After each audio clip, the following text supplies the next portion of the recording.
సాయీశ్వరాయ విద్మహే సత్యదేవాయ ధీమహి తన్నో సర్వప్రచోదయాత్. ఓం భూర్భువస్సువః తత్సవితుర్వరేణ్యం భర్గో దేవస్య ధీమహి ధియో యో నః ప్రచోదయాత్. వక్రతుండమహాకాయే సూర్యకోటి సమప్రభా నిర్విఘ్నం కురు మే దేవ సర్వకాలేషు సర్వదా. ఓం పరబ్రహ్మం తస్మై శ్రీ గురువే నమః. గురుబ్రహ్మ గురుర్విష్ణుం గురుర్దేవో మహేశ్వరః. గురు సాక్షాత్ పరబ్రహ్మ తస్మై శ్రీ గురువే నమః. ఓం తత్సం యోరావృణీమహే గాతం యజ్ఞాయ గాతం యజ్ఞపతయే. దైవీ స్వస్తిరస్తు నః స్వస్తిర్మానుషేభ్యః. ఊర్ధ్వం దిగాతు వేషజం సం నో ద్విపదే సం చతుష్టదే. ఓం శాంతి శాంతి శాంతి. సహస్రశీర్ష పురుషः సహస్రాక్షాత్ సహస్రపాత్ స భూమిం విశ్వతో ఋత్వా అత్యతిష్టద్దశాంగుళం.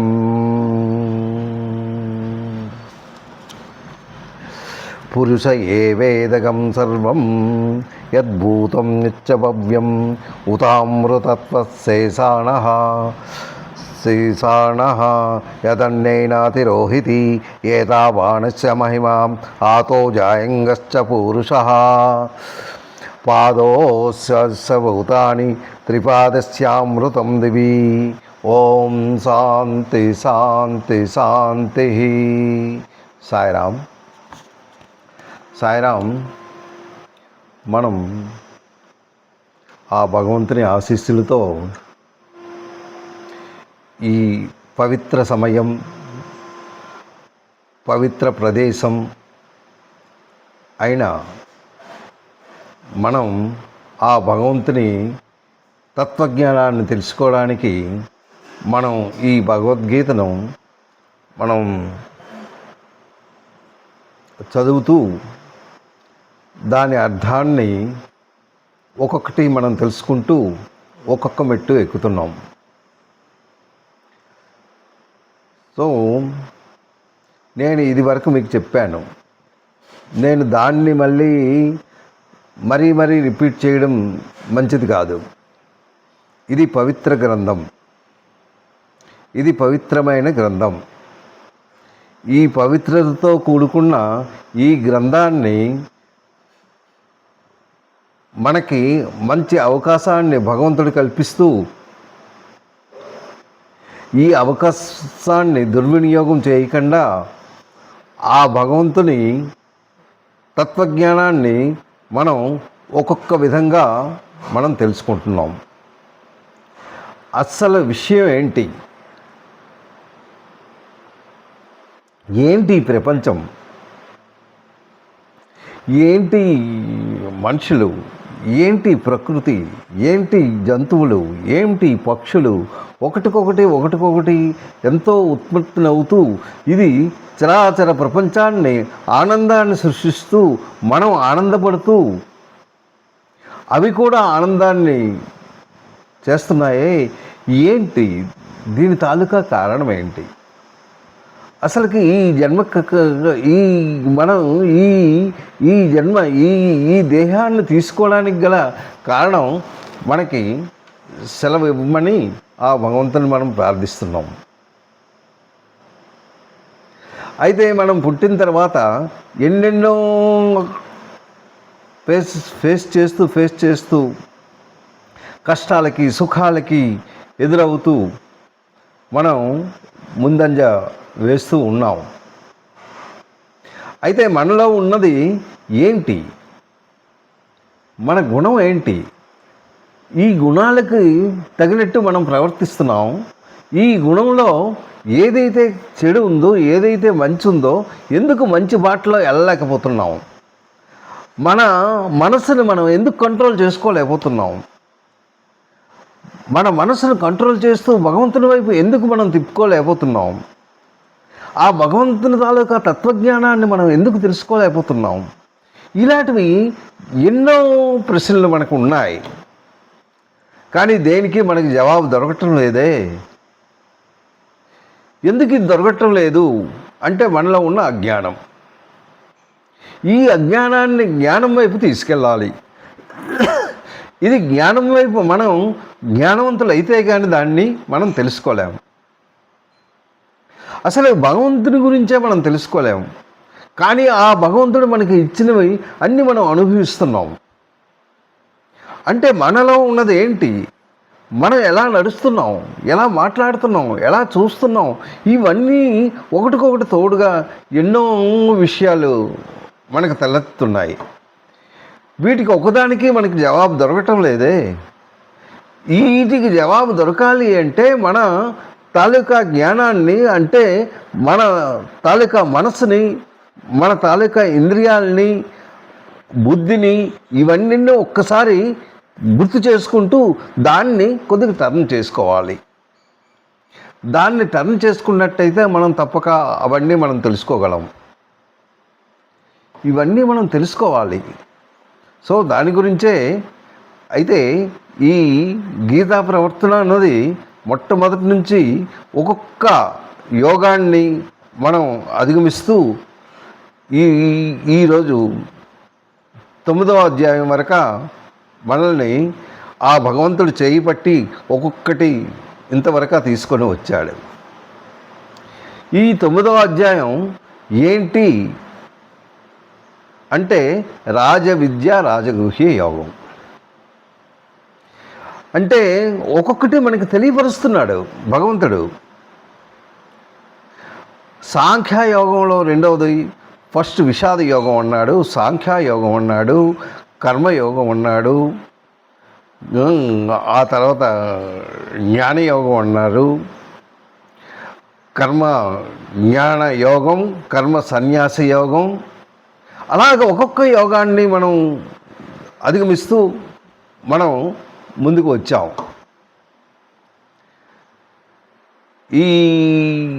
ఈ లాస్ట్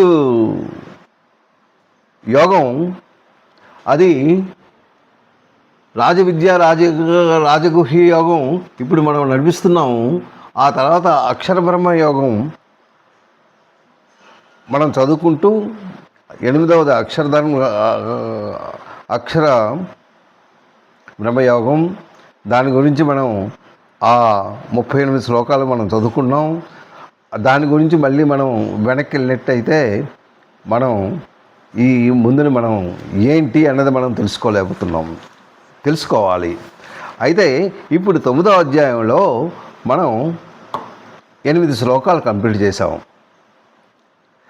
ఈ 8 శ్లోకాల తాలూకా అర్థం ఏంటి మనం ఇంతవరకు తెలుసుకున్నాం అని ఒక్కసారి మనం నమరు వేసుకున్నట్టయితే దీన్ని రాజగుహ్య యోగంలో ఆ భగవంతుడు, నేను ఇది చెప్తున్నాను, నువ్వు చాలా జాగ్రత్తగా విను, ఇది చాలా విలువైనది, ఇది చాలా గోప్యమైనది, ఎవరైతే దీన్ని శ్రద్ధగా వింటారో వాళ్ళు జ్ఞానాన్ని పెంచుకోగలరు, వాళ్ళకి వాట్ ఈజ్ వాట్ అని తెలుస్తుంది. అయితే దీని గురించి నేను ఒక్కొక్కటి నీకు వివరంగా చెప్తున్నాను. నీకే చెప్పడానికి కారణం ఏంటంటే నీలో దోష దృష్టి లేదు, అందుగురించే నీకు చెప్తున్నాను. అసూయ, జెలసీ, వీఆర్ హ్యావింగ్, నిజంగాను ఒక్కసారి మీరు ఆలోచించుకుంటే మనకి ఈ అసూయాభావం ఎంత ఉందో మనకు తెలిసిపోతుంది. చాలా ఎక్కువ. ఒకళ్ళు బాగుపడినాడంటే మనం సంతోషించలేకపోతున్నాం. దీనికి ఏంటి కారణం అంటే మన గుణాలే. మనకి ప్రసరించే అంటే మనకి పుట్టుకతో వచ్చిన గుణాలు, ఆ గుణాల తాలూకా స్వభావాన్ని అనుసరిస్తూ మన ప్రవర్తన ఇలా మారుతూ ఉంది.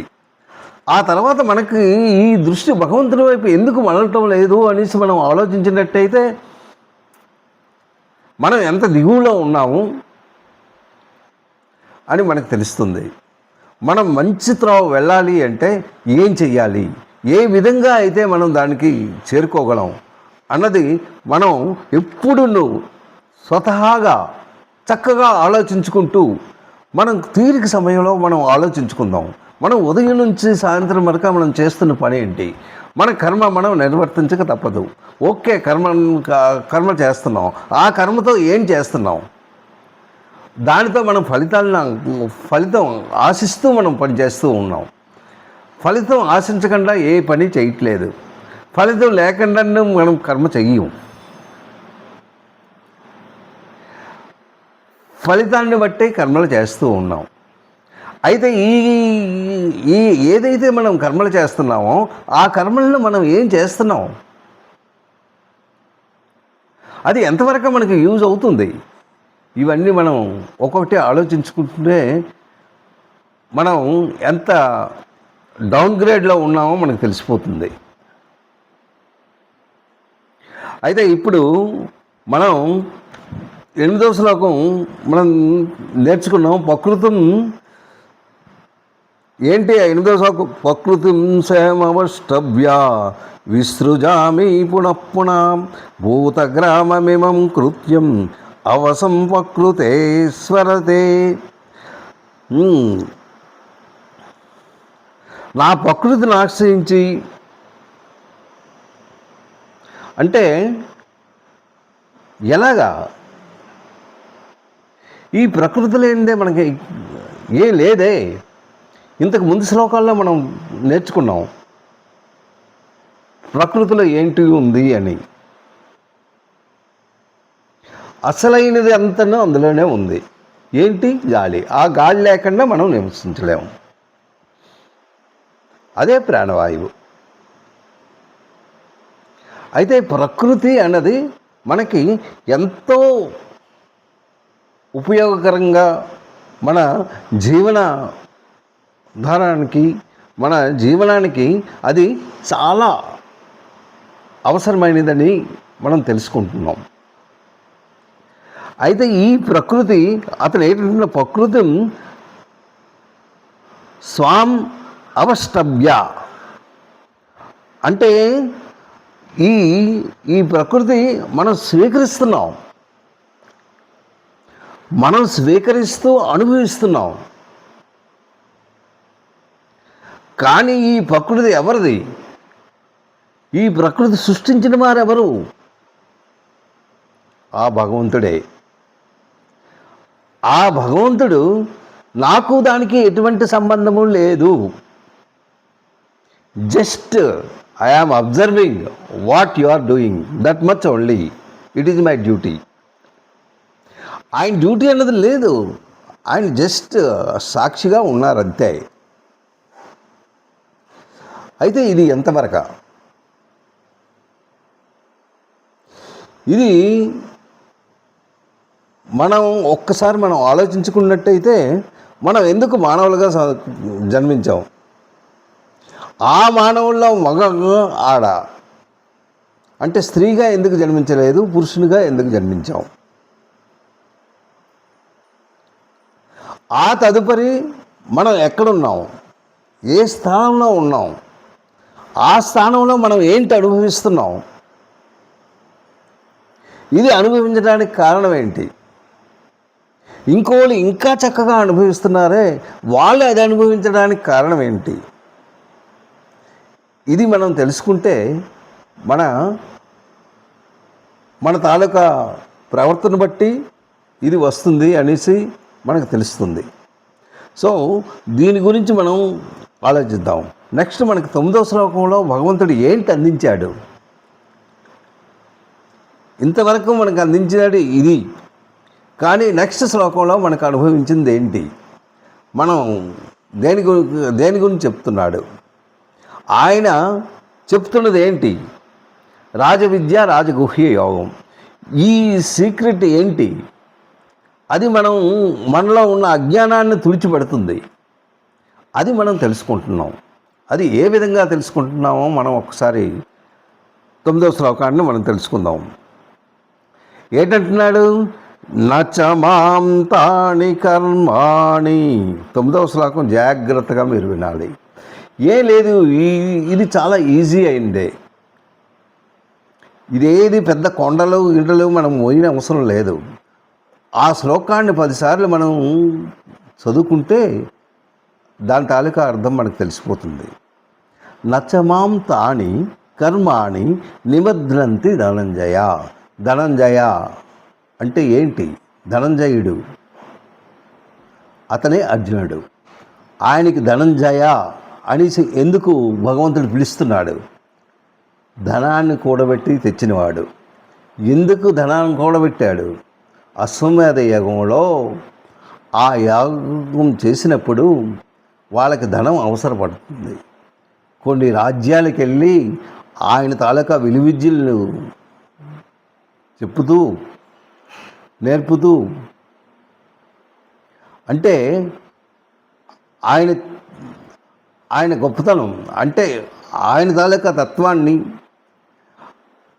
ఆయన బలాన్ని నిరూపిస్తూ అక్కడి నుంచి ధనాన్ని కూడబెడుతూ తను ఇక్కడికి తెచ్చారు. అందుగురించి ఆయనకి ధనంజయ అని పేరు వచ్చింది. అయితే ఆ ధనంజయ అని అర్జునుడికి పేరు వచ్చింది. కానీ ధనంజయ అంటే ధనాన్ని కూడబెట్టి సంపాదించి తెచ్చినవాడా. అయితే దానికి నేను కర్తను అనుకున్నాడే కిందన పడిపోయాడే. ఇది తన కర్త కాదు, తన కర్త అయిన అది ఆ కర్త అయిన వాడు వేరేవాడు ఉన్నాడు, ఈయనతో చేయిస్తున్నాడు అన్న భావన రావాలి. నాకు దీనికి ఎటువంటి సంబంధం లేదు అన్న భావనతో రావాలి. అయితే ఇక్కడ ఏంటంటున్నాడు చూడండి. నచమాం తాని కర్మాణి నబధ్నంతి ధనంజయ. నబధ్నంతి అంటే నాకు బంధింపవు. ధనంజయ, ఓ అర్జున, నాకు దేనికి ఈ కర్మలు అంటవు. ఏ కర్మలు? ఆయన ఎలా ఉన్నాడు, ఆ భగవంతుడు ఏ విధంగా ఉన్నాడు. ఇప్పుడు శ్రీకృష్ణుడితో అర్జునుడు అంటే ఆయన శరీరాన్ని ధరించాడు, కానీ దేనికి ఆయన ఏ కర్మను అతను తీసుకోడు. దానికి కర్మకి ఎటువంటి సంబంధం కూడా లేదు. Just is observing, that much only. అందుకే ఈ శ్లోకాన్ని మనకు అందించాడు.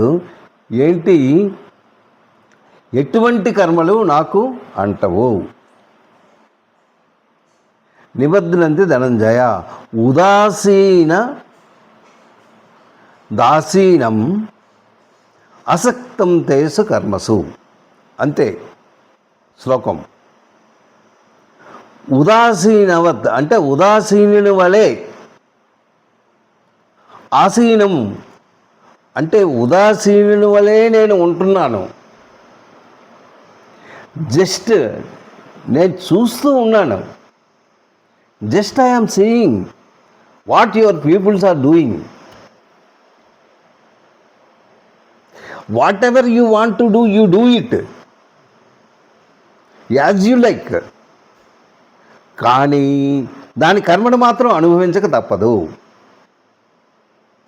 ఆ కర్మను అనుభవిస్తూ ఆ కర్మానుసారము మీరు మీ తాలూకా జన్మరహస్యం ఉన్నది. అది మాత్రం మీరు తెలుసుకోండి. అది ఇక్కడ. అయితే ఇక్కడ భగవంతుడు అంటున్నాడు ఏంటి? ఉదాసీనవత్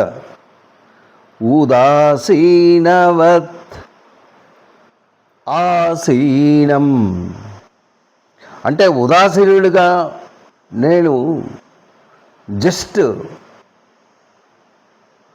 నేను ఉదాసీనుడిగానే ఉన్నాను. నేను ఇది మంచి ఇది చెడు అని నేను చెప్పను. నాకు చెప్పనవసరం లేదు. నేను సృష్టించాను. ఆపై మీరు మీరు ఏంటి చేసుకుంటారో మీరు అది చేసుకోండి.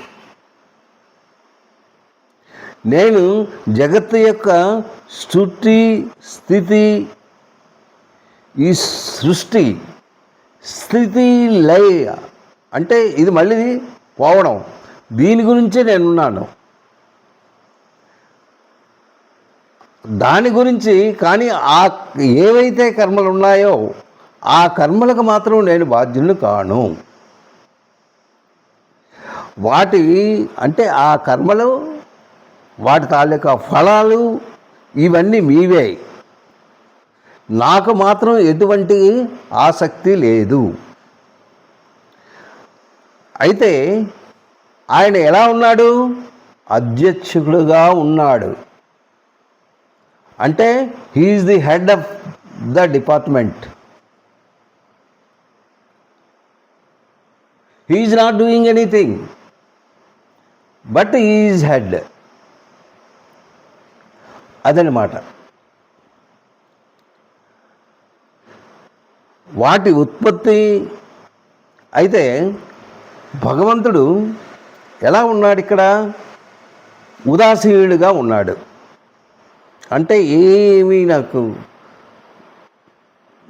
తెలియపోయినట్టే.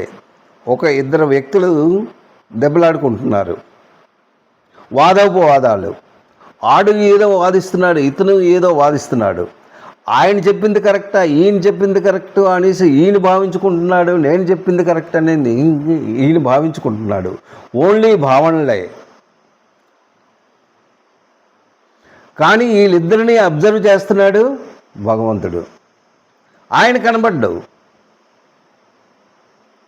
వీళ్ళిద్దరిలో ఎవరు గెలుపు ఓటమి అన్నది అది తర్వాత విషయం. కానీ ఆయన వెంటనే డిసిషన్ మాత్రం is not doing any decision, just is observing. ఆడి వలన తప్పు ఉంటే వాడు అనుభవిస్తాడు, వీడి వలన తప్పు ఉంటే వీడు అనుభవిస్తాడు. దాని తాలూకా ఫలితం మాత్రం ఉంటుంది, తప్పదు. ఈ ఫలితాలు మాత్రం తప్పదు. కానీ భగవంతుడు మాత్రం అక్కడ ఏమీ చెయ్యడు. నీ కర్మానుసారం నువ్వు చేస్తూ ఉండు, నీ ఫలితాలు నువ్వు అనుభవిస్తావు. ఆ ఫలితాలు నువ్వు అనుభవించినట్టయితేనే ఉంటుంది అనేసి ఆయన చెప్తూ వచ్చాడు. ఈ సృష్టిలో ఏదైతే సృష్టి ఉందో దానికి ఎవరు కర్త ఎవడు, కర్మ ఎవడు, క్రియ ఎవడు, అది మీరే డిసిషన్.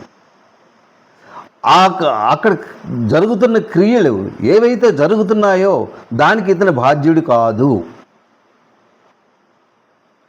ఇతనికి ఎటువంటి ఆసక్తి లేదు, నాకు ఫలితాలు కూడా నాకు అవసరం లేదు అనేసి అతను అనుకుంటున్నాడు. ఎటువంటి కర్మలు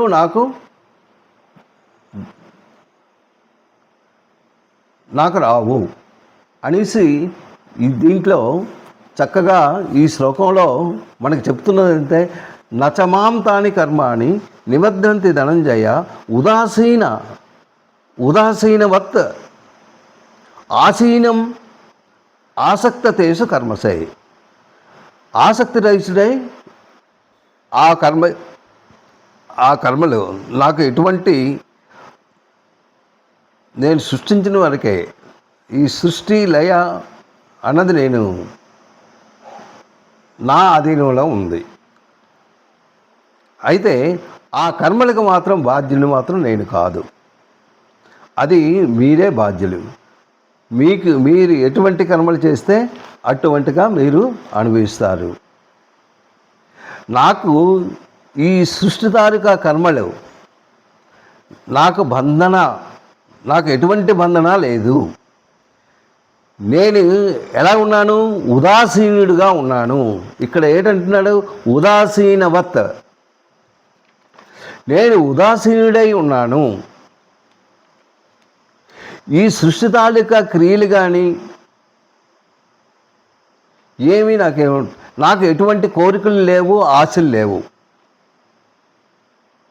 నేను సృష్టించిన వరకే. ఇది ఎట్టా సాధ్యం? ఇది ఎలా తెలుసుకోవాలి అని మనం అనుకోవచ్చు.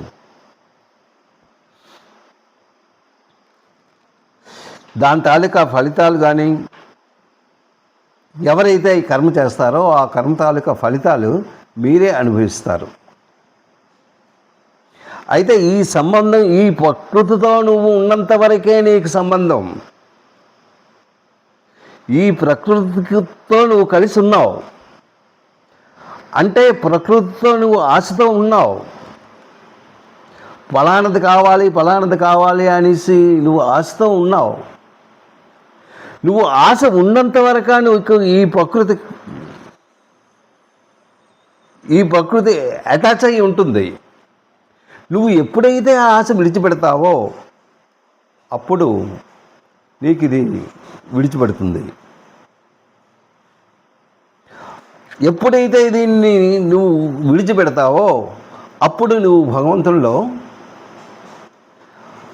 అంటే నీకు ఈ కాలచక్రం ఏదైతే కాలచక్రం ఉందో, ఏదైతే సృష్టి అంటే నీ తాలూకా జీవితం, ఇది ఏంటి? ఇది పుట్టడం, చావడం, మళ్ళీ పుట్టడం, మళ్ళీ చావడం. ఈ రొటేషన్లో నీకు ఉన్నట్టయితే ఎలా ఉంటున్నావు? ఇవి అంటే నీలో ఉన్న ఆశ, నీలో ఉన్న కోరికలు, ఇది చావటం లేదు. ఈ కోరికలతో ఉన్నావు అంటే నువ్వు ప్రకృతితో నువ్వు అటాచ్ అయ్యి ఉన్నావు. నువ్వు ఎప్పుడైతే విడిచిపెట్టుకుంటావో అప్పుడు నువ్వు భగవంతుల్లో లీనమవుతూ, అప్పటి నుంచి నీకు ఇంకా ఏ విధంగా నువ్వు ఇది విడిచిపెట్టేస్తావో అప్పటి నుంచి నీకు మరి ఇంకా జన్మంటూ ఉండదు. నీకు ఎప్పుడైతే జన్మ అన్నది ఉండదో నువ్వు భగవంతుల్లో కలిసి ఉంటావు అన్నమాట. అది ఇక్కడ చెప్తున్నాడు. ఇది మనం తెలుసుకోవాలి. అంటే భగవంతుడు ఎలా ఉన్నాడు, ఆయన తాలూకా బాల్యదశ ఏంటి, ఆయన తాలూకా బాల్యదశ ఒక్కొక్కటి మనం తెలుసుకుంటున్నామే. ఆయన ఎలా ఉన్నాడు అనేసి మనం ఒక్కొక్కటి ఊహించుకుంటే, ఆయన తాలూకా లీలలో మనం ఊహించుకున్నట్టయితే ఆయన తాలూకా తత్వజ్ఞానాన్ని మనం అర్థం చేసుకున్నట్టు అవుతుంది. ఇందులో రాసక్రీడలు ఒకటి. అది మీరు చదివినట్టయితే దాంట్లో ఉన్న భావన, భగవంతుడు చేసే విషయాలు, అక్కడ ఆయన అంటే ఈ రాసలీలలో ఎందరో చాలా చెడుగా భావించుకుంటుంటారు. కానీ గోపిక స్త్రీలు వాళ్ళు ఈ భగవంతుని మీద ఎంత ప్రేమను కలిగారో ఆ రాసక్రీడల్లో వర్ణించి ఒక్కొక్క వర్ణన మనకి హత్తుకుంటుందన్నమాట. అది ఎలా ఉంది? రాసక్రీడలు జరిగినప్పుడు భగవంతుని తాలూకా వయస్సు 8 సంవత్సరములు మాత్రమే. కానీ బృందావనంలో ఆయన ప్రవర్తించినది ఎన్నో విషయాలున్నాయి. కానీ ఆ విషయాలన్నీ మనం ఇప్పుడు చెప్పుకోలేము. అందులో రాసక్రీడల్లో ఆయనకి 8వ సంవత్సరం వస్తుండగా రాసక్రీడలు జరిగాయి. గోపికా స్త్రీలు ఎవరింట్లో వాళ్ళే ఉన్నారు, ఎవరి పనుల్లో వాళ్ళు ఉన్నారు. కానీ వాళ్ళ తాలూకా స్థూల శరీరం అక్కడనే ఉన్నది. ఆ స్థూల శరీరం మాత్రం అక్కడే ఉంది. సూక్ష్మ శరీరం, స్థూల శరీరం. ఈ సూక్ష్మ శరీరం ఎవరైతే అక్కడ ఉన్నారో ఈ సూక్ష్మ శరీరంతో వీళ్ళు వచ్చారు భగవంతుని వైపు. భగవంతునితో అంటే రాసక్రీడలు అంటే ఆటలాడడానికి. వాళ్ళు ఎంతో ఆనందాన్ని పొందుతూ ఉన్నారు, పొందుతూ భగవంతుడితో చేస్తూ ఉన్నారు. భగవంతుడు వీళ్ళకి ఎలాగ చేయమంటే అలా చేస్తూ ఉన్నారు.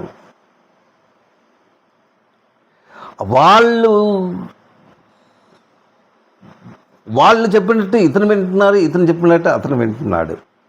ఒక్కసారి మాయమైపోయాడు. ఆ మాయమైపోయిన వాడు మళ్ళీ వీళ్ళు చాలా వెతకడం స్టార్ట్ చేశారు. అరే ఎక్కడ ఎక్కడ ఎక్కడ ఎక్కడ అని. కొంత సమయం వరకు ఆయన కనబడలేదు. తర్వాత మళ్ళీ ఆయన కనబడ్డాడు. అంటే ఇందులో ఉన్న అర్థం మనం జాగ్రత్తగా మనం తెలుసుకున్నట్టయితే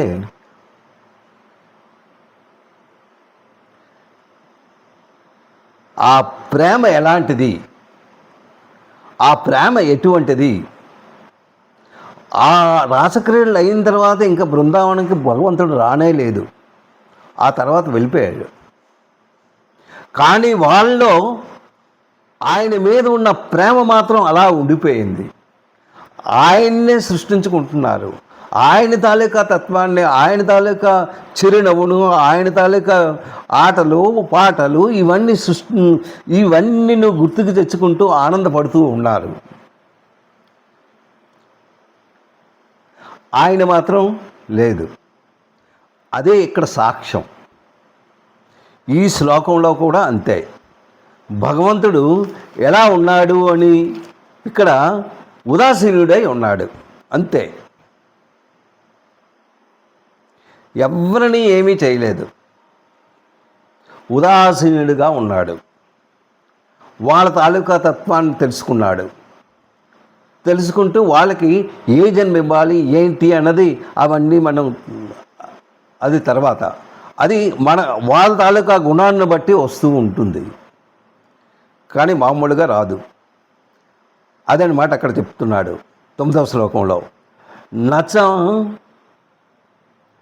నచమాంతాని కర్మాణి నిమగ్నంతి ధనంజయ ఉదాసీన వత్ ఆసీనం అసక్తం. అసక్తం అంటే ఆసక్తిరహితుడు. తేసు కర్మస, ఆ కర్మల యందు కానీ ఎటువంటి కోరిక కానీ, ఆ రాసలీలలో కూడా అతనికి ఎటువంటి కోరిక కానీ ఏమీ లేదు. అతనికి ఆశ అన్నది అక్కడ లేదు, కోరిక అన్నది ఏమీ లేదు. అలాగా అతను ఎలా ఉన్నాడు? నివర్ధంతి ధనంజయ అంటే దానికి ఏమీ బంధించవు, ఆ కర్మలకి ఈయనకి ఏమీ బంధించవు. ఉదాసీనవత్ ఆసీనం, ఉదాసీనుడిగానే ఉన్నాడు. అది ఇక్కడ భగవంతుడు మనకి అందించే శ్లోకం ఇది, 9వ శ్లోకం. అంటే 10వ శ్లోకంలో ఏంటి అంటున్నాడు? మాయాధ్యక్షేణ. అయితే ఇలా ఉన్నప్పుడు ఏం చెయ్యాలి? ఆయన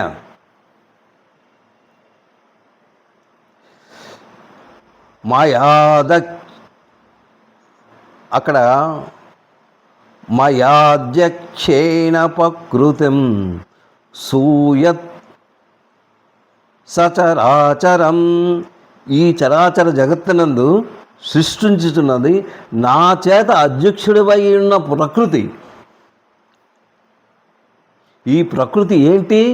నా చేత అధ్యక్షుడయ్యి ఉన్నాడు. మయాధ్యక్షేణ, మయ అంటే నా చేత. ఈ ప్రకృతి ఎలా ఉంది, ఎలా సృష్టించాడు అంటే ఈ ప్రకృతిని సృష్టించి అధ్యక్షుడిగా ఉన్నాడు. ఒక అధ్యక్షుడుగాని లేకపోతే ఏ పని జరగదు.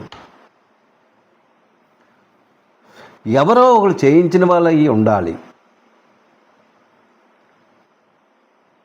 వాళ్ళిచ్చిన జ్ఞానం ప్రకారం అవుతుంటుంది. ఏ పనైనా మీరు చూసుకోండి, ప్రతి పనికి, ఏ పనికైనా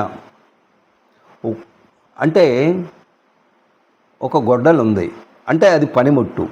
ఒక చెట్టుని కొట్టాలంటే ఏంటి, ఒక పనిముట్టు కావాలి. అది ఎలా కొట్టాలి ఏంటి అన్నది జ్ఞానాన్ని ఇచ్చినవాడు ఒకడు ఉన్నాడు. అది ప్రతి ఒక్కళ్ళ లోపల ఉన్నది. ఆ జ్ఞానమే భగవంతుడు. అంతే. మయాధ్యక్షేణ ప్రకృతం, ప్రకృతి మాయా నా చేత అధ్యక్షుడై ఈ మొత్తం ప్రకృతి అంతా నేనే అధ్యక్షుడై ఉన్నాను అనేసి ఇక్కడ చెప్తున్నాడు అనమాట. నేనే దీనికి అధ్యక్షుడిని. ఓ అర్జున, ఈ చరాచర జగత్తు సృష్టించుతున్నది ఎవరు? సృష్టికర్తను నేను, అంటే సృష్టించాను. సూయత్ చరాచరం, ఈ చరాచర జగత్తు సృష్టించింది నేను. హేతు నానేనా, అక్కడ హేతు నానేనా, దానికి కారణం ఏంటి? హేతు నానేన కౌంతేయ, ఇక్కడ కౌంతేయ అని చెప్తున్నాడు ఈ శ్లోకంలో. అక్కడ ధనంజయ అన్నాడు, ఇక్కడ కౌంతేయ అన్నాడు. జగద్వి పరివర్తతే,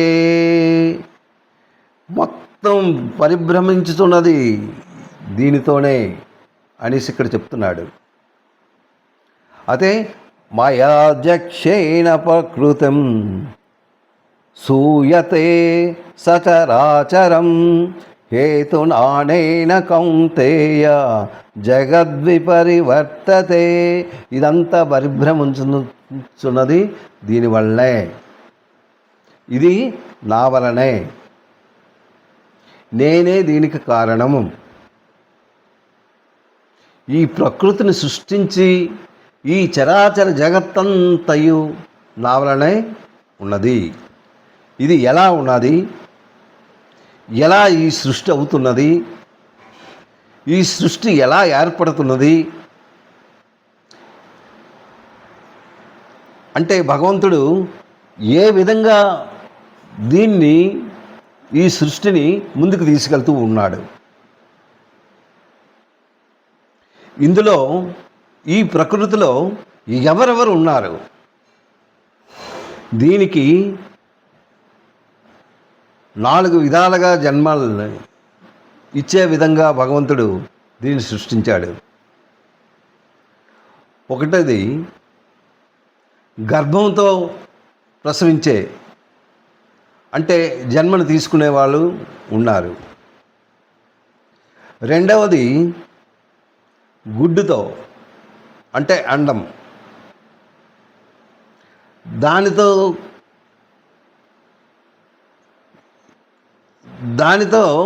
జన్మను తీసుకున్న వాళ్ళు ఉన్నారు. ఆ తర్వాత తేమ, ఉట్టి తడితోనే పుట్టిస్తాయి కొన్ని పురుగులు గురుగులు అన్నిన్ను, దానికి ఏం అవసరం లేదు అది. ఆ తర్వాత భూమి నుంచి వచ్చినవి ఏంటి? చెట్లు. అది ఆయనే సృష్టించాడు. ఈ 4 విధాలుగా ఆయన ఈ ప్రకృతిని, అంటే ఈ చరాచర ప్రపంచాన్ని సృష్టిస్తూ ఆయన అధ్యక్షుడిగా ఉంటూ ఆయన చూస్తూ మనల్ని నడిపిస్తున్నాడు. అది నెక్స్ట్ నేను ఈ శ్లోకం నేను చదివాను, దీని తాలూకా అర్థం నెక్స్ట్ నేను మీకు చెప్తాను సావకాశంగా, ఎందుకంటే ఇప్పుడు టైం లేదు. అది నేను తర్వాత మీకు ఏ విధంగా భగవంతుడు మనల్ని నడిపించాడు అన్నది, ఆ విధంగానే మనం నడుచుకుంటూ ఇది మనం ప్రతి శ్లోకాన్ని మనం ముందుకు తీసుకెళుతూ మనం నేర్చుకుందాం. మన తాలూకా జ్ఞానాన్ని మనం పెంచుకుందాం. సాయిరామ్. తప్పులుంటే క్షమించండి.